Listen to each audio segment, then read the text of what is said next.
नमस्कार दोस्तों, मेरा नाम है अवधेश यादव और मैं आज आपको पढ़ाने जा रहा हूँ महान्यायवादी।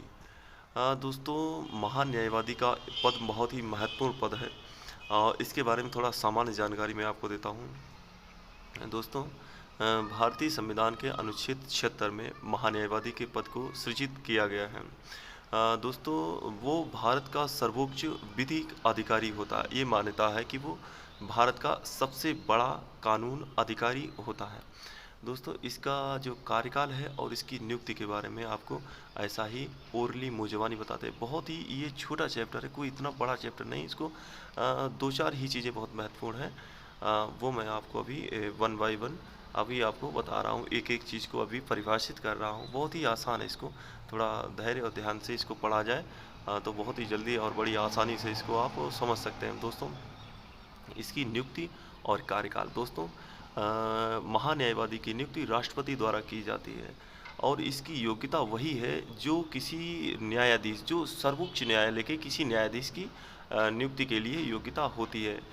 दूसरे शब्दों में इसको देख सकते हैं, जैसे वो भारत का नागरिक होना चाहिए तथा उच्चतम न्यायालय में 5 वर्ष तक वो न्यायाधीश रहा हो, और या वो 10 वर्ष तक किसी भी हाई कोर्ट में वकालत के पद पर रहा हो। सॉरी, वकालत के पद पर नहीं, वो वकील रहा हो। वकालत का कार्य उसने 10 वर्ष तक किसी भी हाई कोर्ट में किया हो।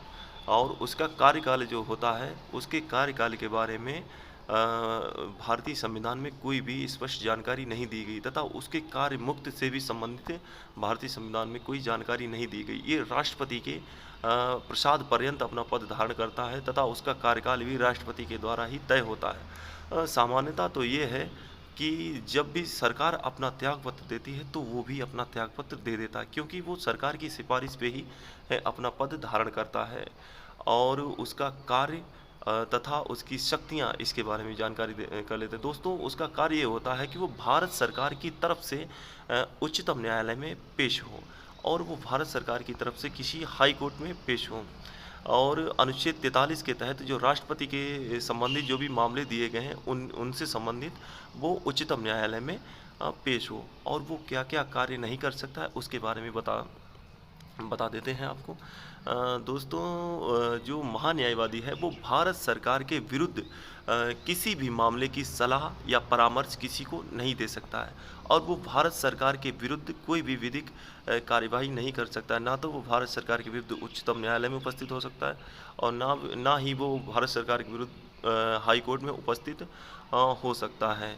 और वो, चूँकि वो एक सरकारी पद नहीं होता है, वो एक प्राइवेट पद होता है, तो क्या है कि वो अपनी निजी प्रैक्टिस कर सकता है। उसको निजी प्रैक्टिस करने से रोका नहीं जा सकता। अब इससे संबंधित जो 2-3 अनुच्छेद हैं उसके बारे में आपको बताते हैं।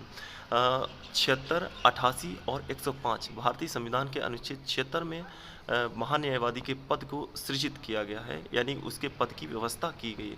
और अनुच्छेद 88 में क्या किया गया है कि भारत की संसद, एक मिनट, सॉरी,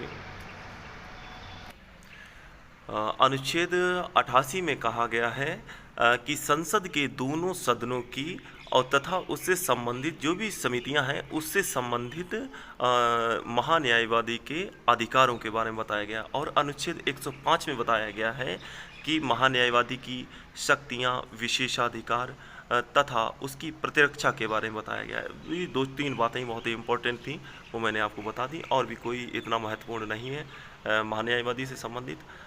थोड़ा ही है, इसको अगर थोड़ा ध्यान से पढ़ लिया जाए तो एग्ज़ाम से रिलेटेड जो भी क्वेश्चन बनते हैं इसी से आएंगे, इससे बाहर नहीं आएंगे। ठीक है दोस्तों, जय हिंद।